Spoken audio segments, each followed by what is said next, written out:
How did all this get started? Well, we could have an extended history lesson going way back, but actually I think we need to focus on more recent history, and I think we could do no better than to start really in the late 1930s, during the New Deal, when we were experiencing the Great Depression. During that time, there was a new federal agency that was created known as the Home Owners Loan Corporation, HOLC. And by the way, it was created to stem the foreclosure crisis. What HOLC did was to use local bankers and local realtors in cities across the United States to go into all of the neighborhoods of these cities and rate them, evaluate them, as a way to assess their suitability for funding. And the criteria they used for evaluating neighborhoods included terrain, whether it was a hilly terrain or whether it was relatively flat, the income level of the residents, type of housing, the age of the housing, quality of the building, sales and rental demand in the neighborhood.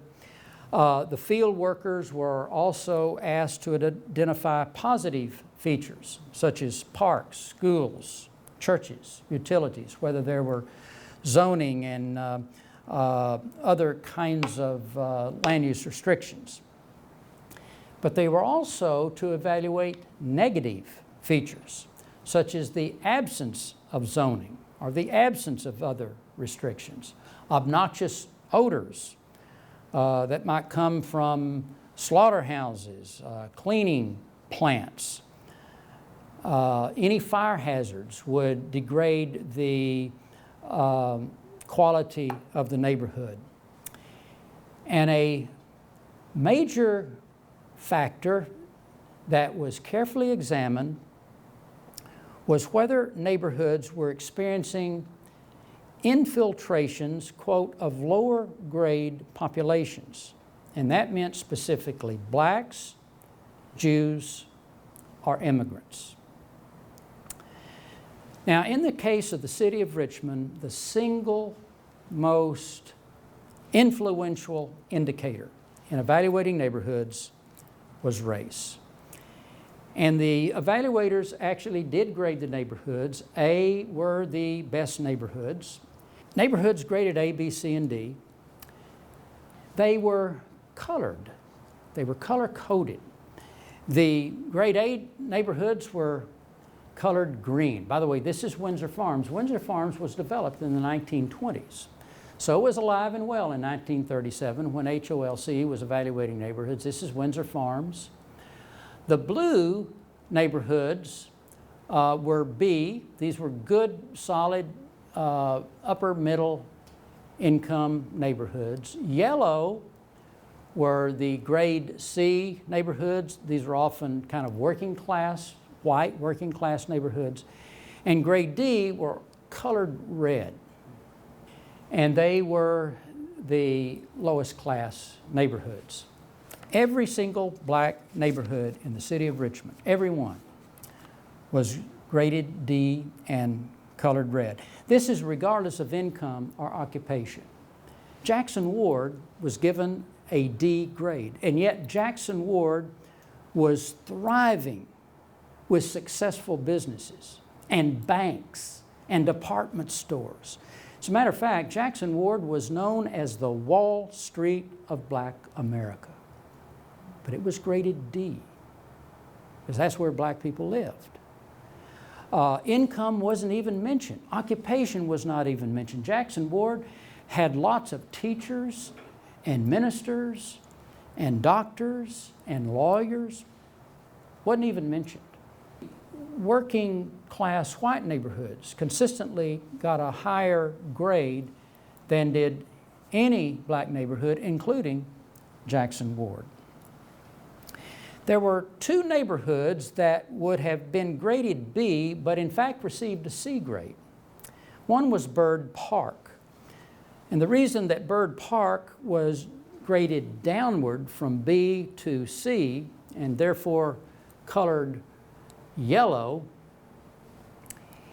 is that, and this is during the days of school segregation, the white children living in Bird Park, their school, the school for whites, actually was located in the adjoining neighborhood of Randolph, which was a black neighborhood.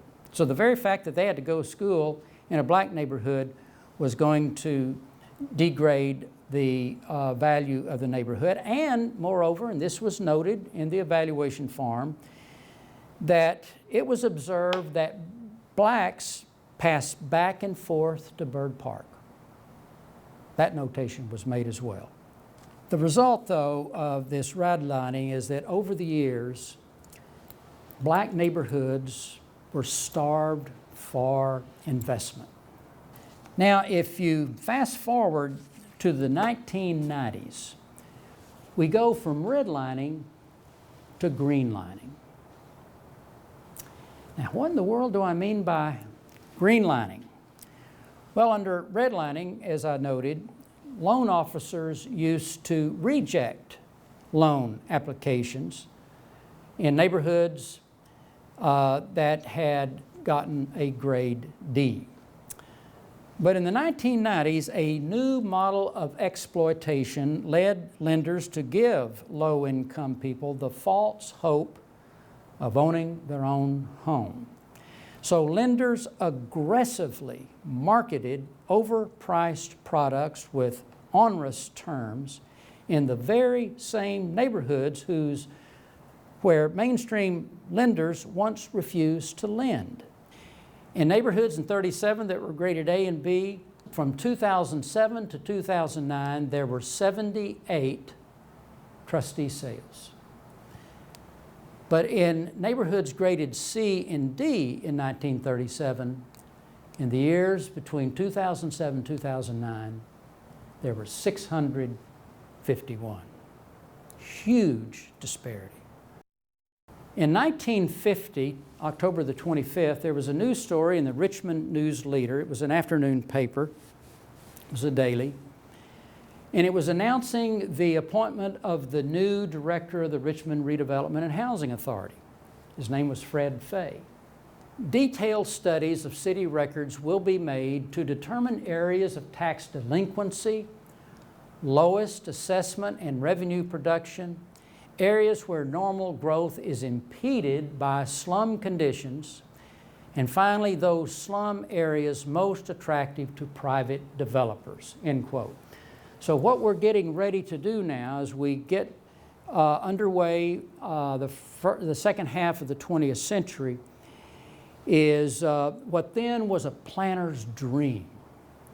And planners, professional planners, were deeply implicated in all of this, and that was wholesale urban renewal. Richmond wanted to become kind of a new South city.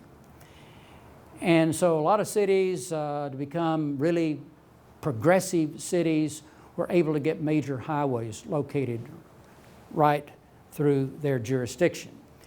And Richmond, wanting to be a progressive new South city, felt that it was very important that we too have a major highway.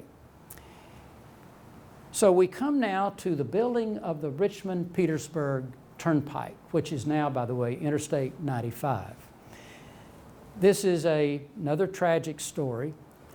The Richmond-Petersburg Turnpike, by the way, was not popular in the city of Richmond.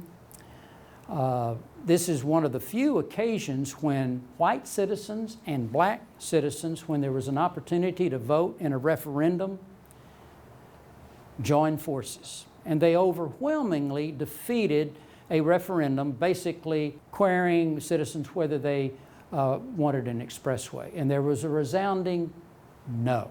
Well, the white power structure was taken aback by that, but they didn't want to take no for an answer. So a few years later, they had a second referendum. So at any rate, there was this second referendum, And the result was exactly the same as it was a few years previously. Well, again, the white oligarchy wasn't content with that second rejection, and so this time they went to the state legislature and they lobbied the General Assembly of Virginia to create a special district known as the Richmond-Petersburg Turnpike Authority. The bill was passed, signed by the governor. The authority was governed by appointees, and essentially these were all allied with the Richmond white business community. So number one, they decided they were going to build a highway, and secondly, the highway was going to go right through Jackson Ward. This is a photograph taken in the late 50s of the completed highway. 10% of the black population was displaced. Now, African Americans who lost their home to the highway, who were in a better position to buy a new home, often went to Barton Heights, the area around Virginia Union. But lower income blacks who really did not have the resources to buy another house, at that point were forced into public housing. And by that time, Fairfield and Whitcomb Court in the 50s had been built and placed in East End Richmond. So this is when you begin to see two things. Number one, you begin to see many blacks moving to East End Richmond, going to Fairfield and Whitcomb Court. Poverty begins to go up. And this is the beginning also of segregation within the black community itself. One thing about Jackson Ward, it was segregated from the rest of the city, but internally Jackson Ward was socially very integrated.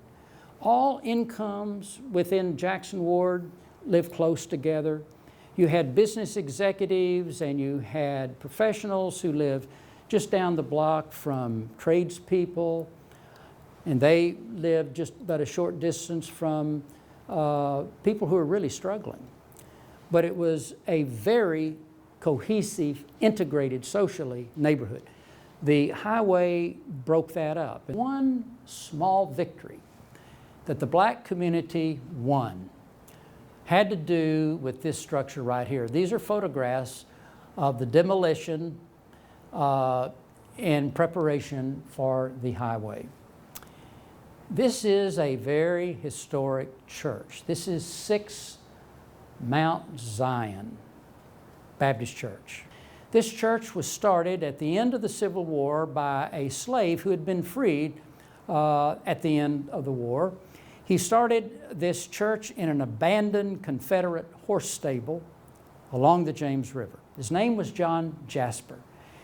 He had learned to read and write remarkably.